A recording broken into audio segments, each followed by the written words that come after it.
Hello guys, and welcome back to another cold episode. On today's episode, we are talking about the best decks to climb in Yu-Gi-Oh! Master Duel for the best of one ranked ladder. Now, with the new introduction of Horus, as well as some of the Salamangreat support and Memento and all of that stuff, I figured let's give us another round of this and see all what has changed in terms of... I think we also got a ban list since the last time I did this, quote-unquote, a ban list. But yeah, just quickly going to go through the tiers. We have tier 1, which is basically easily get to Master 1, easily get to the highest ranked, and like is pretty much expected to be fairly common, if not a deck to prepare for. So there's that. Tier 1 is basically, you should have this in mind and should be preparing for it with like whatever slots you can, at least in some capacity, as well as, going to be very easy to climb with. Sorry, that was too much explanation. Tier 2 is easy to climb, maybe just like a bit more difficult, but not necessarily something you should be preparing for in your deck building. Tier 3 is it's going to be a fairly difficult climb, but you can still do it. Just will take more time and is not something to prepare for in terms of deck building to play like against it. Rogue is something that you can get to Master 1, but not necessarily going to be fun or interesting, is mostly going to be just a grind and lots of games. And then everything else is, I don't know if you could make it to Master 1. Like, hasn't been proven or is not worth the mental drain. And then on top of that, do not prepare for it. If you are preparing for these decks in deck building, you are silly. Moving on. First up, we have Adagnister. Now, I believe Cybers...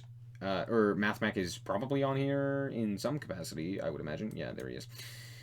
If we're talking pretty much just the Adagnister stuff, I would imagine it's going in tier 3. The deck basically does, a big balls to the walls combo and doesn't respect the opponent kind of idea, which does tend to work in best of one a little bit more, and it can play through some hand traps very efficiently, especially thanks to the Cyber stuff.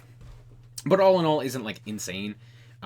It does fold to things like Maxi and Droll and stuff like that. Droll in particular does really well. Nibiru does really well against this deck as well, unless they just hard drew the circular and does all of the Adagnister stuff, gets nibbed, and then just does circular stuff, which is really, really silly, but something they can absolutely do. But that's like a very specific set of circumstances for that to happen. It doesn't always happen. All in all, though, fairly decent. Not something you should be preparing for, but something that can climb, definitely. Branded is pretty good. Not insane, but it's fairly good right now. It still isn't like the best that it's ever been. This one really does come down to the pilot, I think, more so than anything. If you're a good branded pilot, if you know how the deck works, this is kind of why I've stopped playing it. At this point, it's extremely difficult to play if you're not like committing hours and hours to playing this deck in particular. I still enjoy the deck. I find it fun, but I can't spend enough time to make it worthwhile. If you don't spend that time, you're going to look like a fool, and it's just not going to be worth it in any capacity. But if you're a good branded player, like most of the current ones still on the ladder, then then it's pretty good. It's also just, in general, going to be not terrible to climb with. So there's that. Has lots of options. Not really much else to say. Next up, we have Lab. You should probably be preparing for Lab. It's one of the best decks. It's really easy to climb with. It's got a lot of different modes that you can play. You can play more trap-centric. You can play more hand trap-centric. You can play the going second version. You can play Unchained with it as well, with like an Unchained package to add more to your end board, which is pretty crazy. So lots and lots of stuff that you can do there with Lab. And because of that, it makes it really good for a best of one. It's very difficult to like punish Lab in particular. And it's very difficult to deck build against Lab. The best that you can do is like Ash Blossom. You can play like Harpy's Feather Duster, but that's not really going to do a lot against specific builds. You may do more against some others. Cosmic's okay, but it's not really great against the rest of the decks. The best thing is like just playing your hand traps and kind of just hoping that you see the correct ones, or end up going first or something like that. I would say it's up to you, but I mean, it is still Labyrinth. It's still one of the better decks, and it does have a big boon in the fact that you can't really prepare for it or side deck against it. So there's that. Um, Harpies is still good, but it's not great against like the rest of the meta. So there you go. Kashtira is gonna go in tier 3. It's gonna go in tier 3. You shouldn't be preparing for this deck. However, it's going to have a fairly easy climb because it's anti-meta. So while it does necessarily, like, it has a fairly good climb, it's not difficult. I wouldn't necessarily say it's something you need to prepare for, right? Like, you can prepare for shifter decks, which is a bunch of different decks.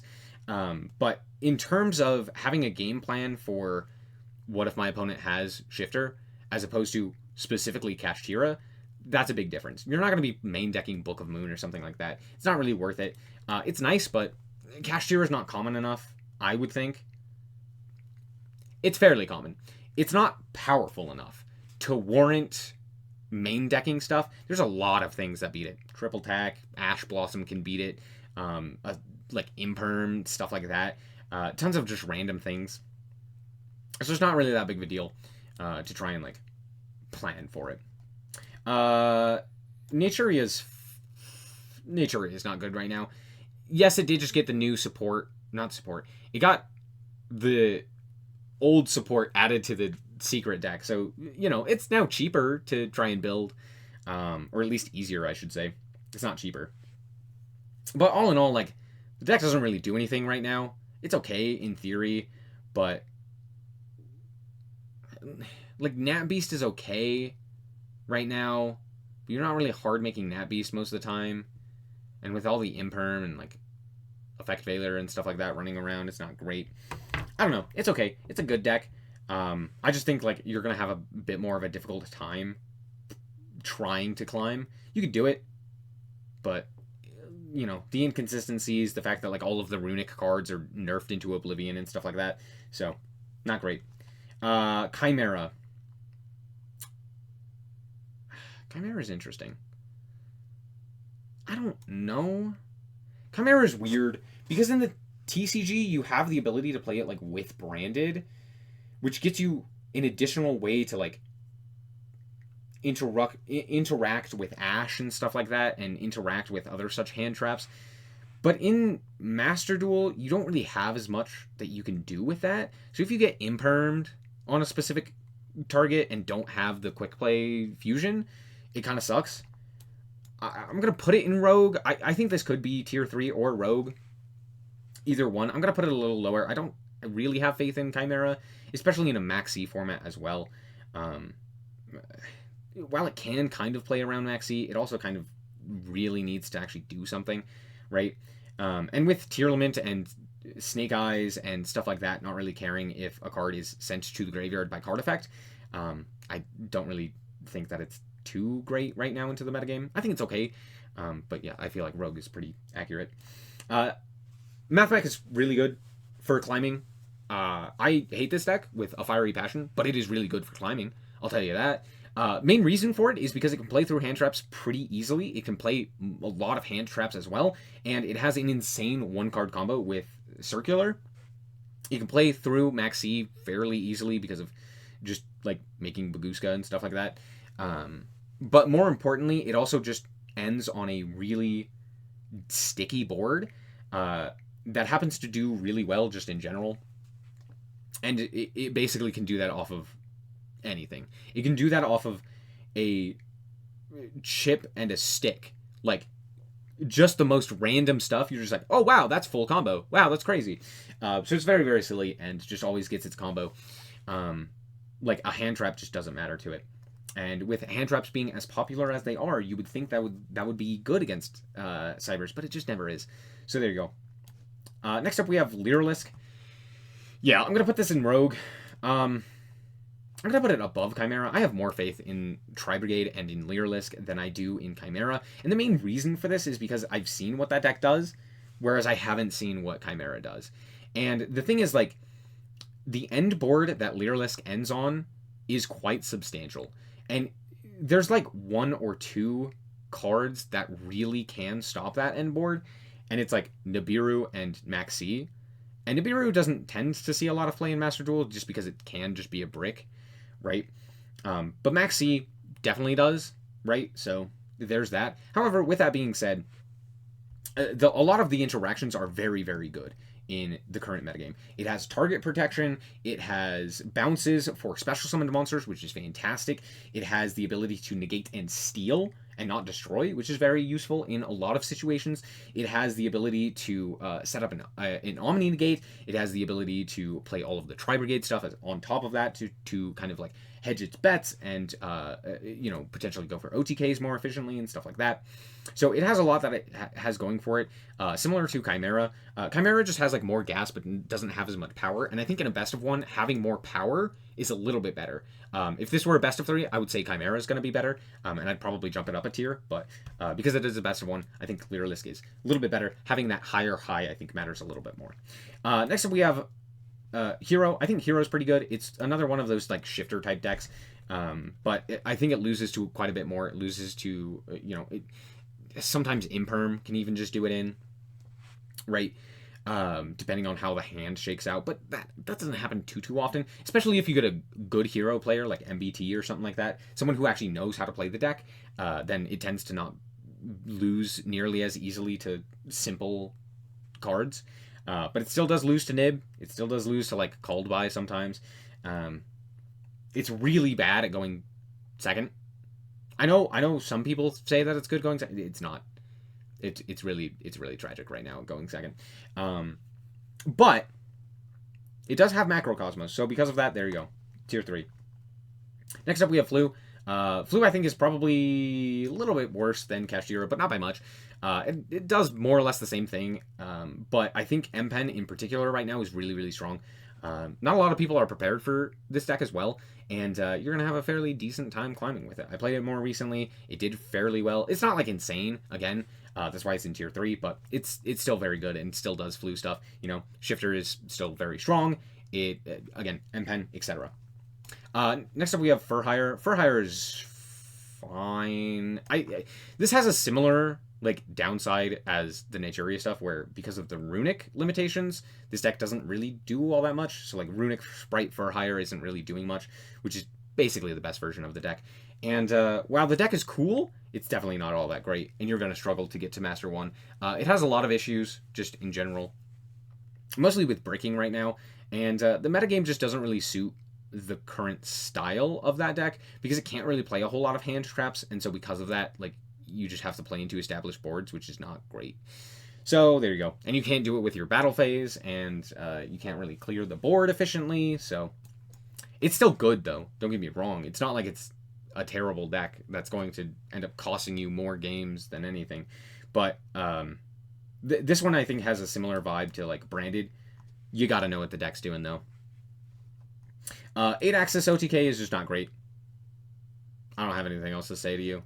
In theory, like, a going second OTK deck sounds good in a best of 1. You're like, oh, my opponent can't prepare for it. They absolutely can. If you win the coin flip and you go, yeah, you can go first, your opponent's going to make a very different board than if you say, yeah, I'll go first. So there's that. And then on top of that, the interactions aren't even that good in comparison to some of the other OTK or go second strategies. TG got cards. They don't do anything. Generator can definitely get to Master 1, but it'll be a struggle. Rescue Ace is... I'll put it in tier 1, but probably at the bottom. It's definitely a deck to watch out for. It is one of the more popular decks right now, and I understand why. In the OCG, it was very good. In the TCG, it was very good when it got all of these cards and stuff like that. SP Little Knight does a lot for this deck. But other than that, like, it's not as good as I think a lot of people think it is. A lot of people act as if this is the best version of Snake Eyes, and that this is the version of Fire to play, and it's not. It's just not. It's cool, though. It still does a lot, and it's definitely something you should be preparing for. You could definitely easily climb with it as well, so there's that. Next up, we have Horus. Horus is interesting. Horus is basically an engine, so for that, I'm just going to put it in Rogue, because it's not really, like, a deck in and of itself.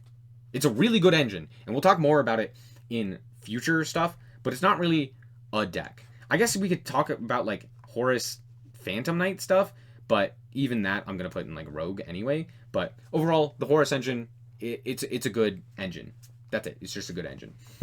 Stun is fine. Stun does well. It does okay in best of one formats. I think a lot of people think it does better than it actually does. It's easy, that's for certain, but it doesn't necessarily beat like every deck, and especially in a best of one as diverse as like Master Duel. I know a lot of people are like, oh, it's just Snake Eyes, oh, it's just this, oh, it's just this. It never is. There's always going to be so much more that's going on. And so because of that, Stun doesn't really do as much. If you can prepare for like one specific deck, Stun does actually a lot better. So there you go. Infernoble did just get Gearblade and SP Little Knight, both of which are really good for the archetype. And even with that being said, I'm still going to put them at like the top of tier 3. I think the deck is okay. I think it does have a lot of issues. It's not like... It's one of the better combo decks, but it doesn't quite play through hand traps nearly as well. Like Droll cooks it, right? And stuff like that. So it does have to play like... It also has to play more engine as opposed to like Mathmech. That doesn't... but its combo is way stronger than Mathmech, so because of that, I do give it some bonus points, right? But there you go. I don't know. Dynamorphia exists. I've never seen this deck do well. I just have failed to see it do anything. It either dies to like an Ash Blossom, or it is playing against a deck like Labyrinth and literally can't do anything. Or the myriad of other decks. Like, literally the two best decks right now, set 4 and pass sometimes. And that does not bode well for this deck.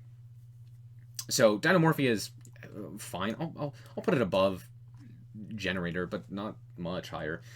Live Twin Sprites, fine. I'm trying to think what like the best version of Sprite is. The Live Twin version's not great because popping cards, like just popping a card, kind of doesn't do anything right now. You really have to have like more than that. So because of that, I'm actually going to put this like...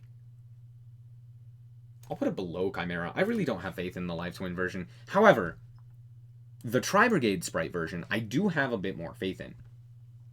And again, I'm biased. I'm not gonna act like I'm not. I do think that Tri-Brigade is a lot better than people are letting on. It's my favorite deck, yada yada. But I do genuinely think that this deck is fairly well positioned in terms of Tri-Brigade Sprite. It puts up a lot of interactions, and having like banishes and stuff like that is very nice. You can also play quite a few hand traps, not nearly as much as some other decks, right? That's one advantage like Live Twin has. But I think, again, in a best of one where you're not specifically trying to beat Snake Eyes in particular, but you're trying to beat as many decks as you can, I think something like this, where it's just kind of like a generically very strong end board, while also having the ability to have really good follow-up as well, I think gives it a little bit of a boost. Next up, we have Tier Limit. Tier Limit's very, very strong right now. It added the Horus cards, or it can add the Horus cards.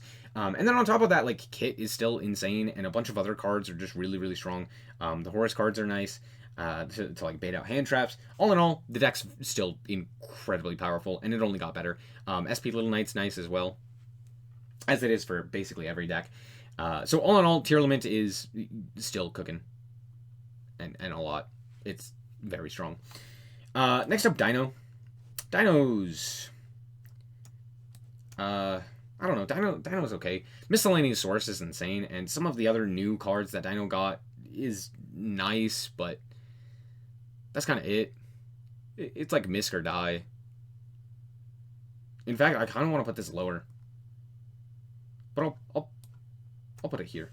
I'll put it right there. Yeah, sure. Exosister in theory is really good. In practice, I don't really have much faith in it. It's just a worse version of Kashira in like every regard. Yes, you can still get to Master 1.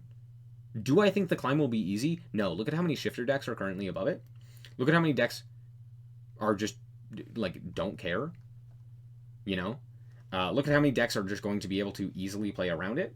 There are a lot of decks currently being played in Master Duel. I think in theory, people look at something like Exosister and go, wow, this is really good into the meta. And true, it's really good into the most effective tactics available, aka the best decks, but it's not very good against like the rest of the metagame, or more specifically, like, the rest of Ranked, which is where I think it tends to fall off. It also just can die to a singular hand trap.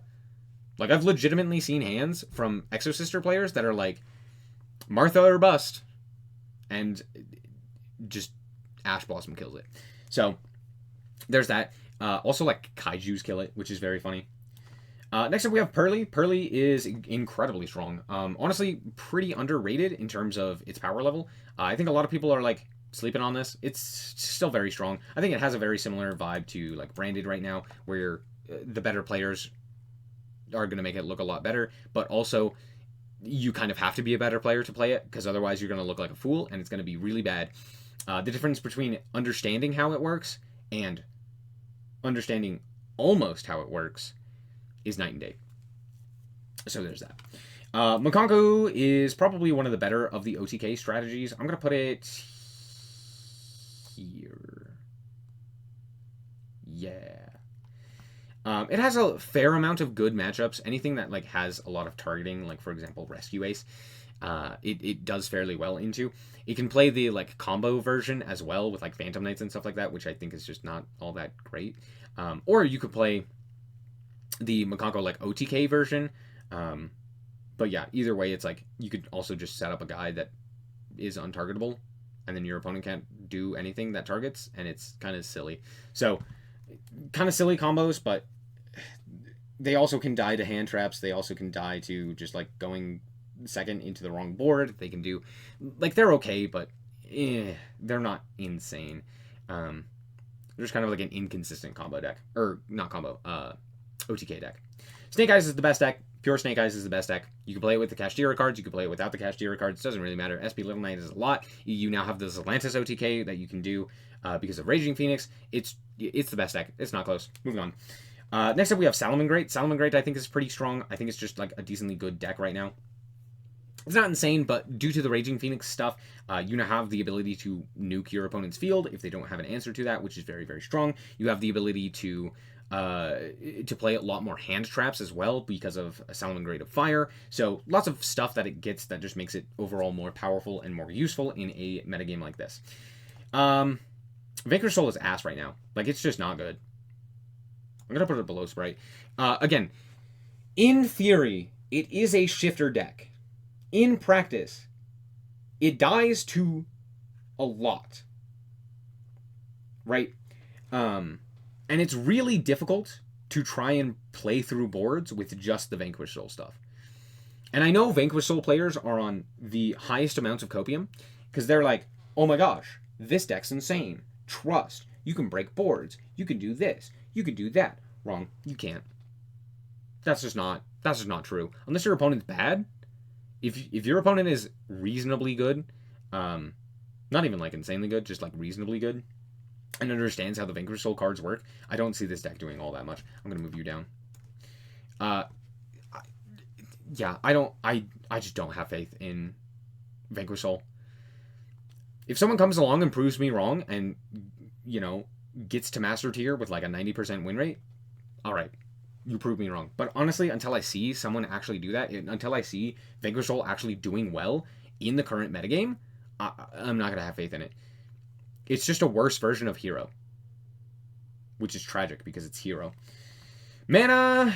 I'm going to put you right here in Rogue. Mana loses to so much right now.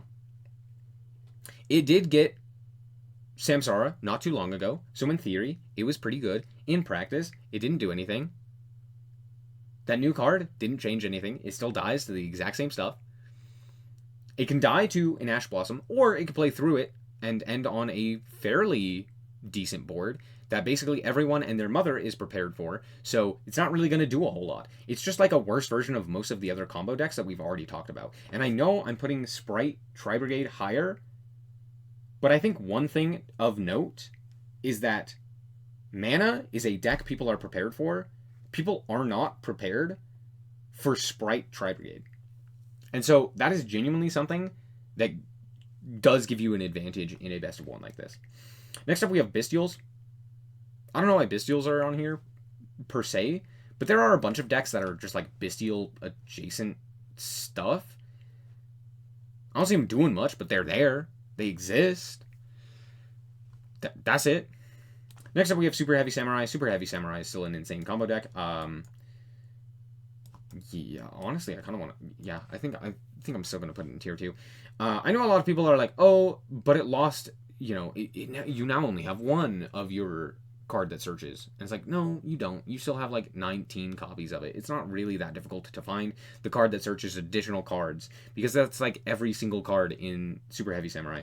It still makes the same end board, and because of how best of ones work, you can just kind of like ignore your opponent and just play this and then win. And just ignore them. And just be like, cool, I'm going first. Die. So there's that. It'll be a little bit more inconsistent, which does matter, but that's kind of it. Maybe I'll put it down here, but I don't know. I still think you're going to have a fairly easy time. I could be wrong about this one. This one could... I would say it probably has either from here to about here range.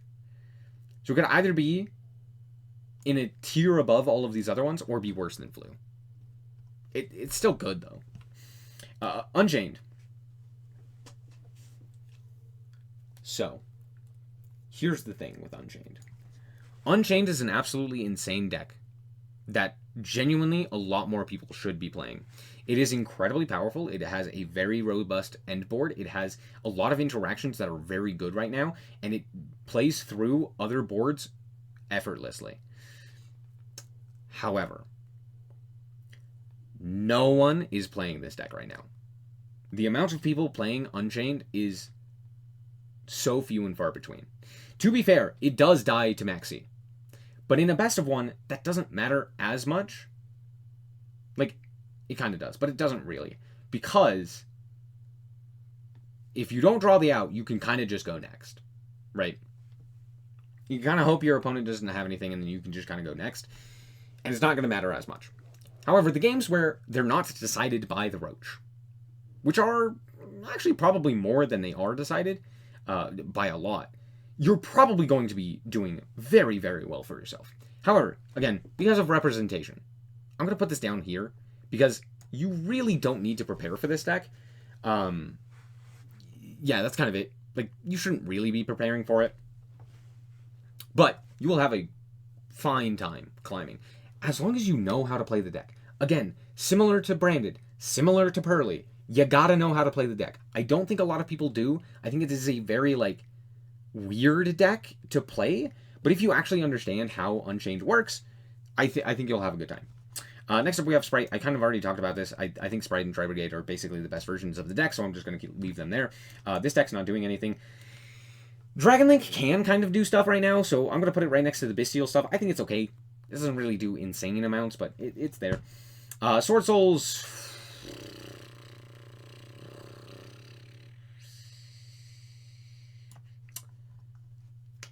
You know what? Sword Soul's worse than Chimera. There you go. There's my hot take. Memento is terrible. We're just not going to talk about it. It is a new deck. It's not doing anything. Next up, we have the Resonator stuff. There, if it's just Resonator, please someone get to Master 1 with it. Don't play the lab stuff. Like, play Resonator. If you can get to Master 1, don't like hurt yourself. Play a reasonable amount of games, but don't hurt yourself. If you can do that, wow, impressive. Volcanic. Volcanic has an FTK, so, you know, it's, like, fairly decent. Other than that, it's just, like, worse Snake Eyes in every capacity. And if we're talking about just the FTK, Snake Eyes can basically just do the same FTK, but without playing all of the Volcanic stuff, so it's just better. If we're talking purely Volcanics, this deck's not great. Like, it kind of just does the FTK and that's it.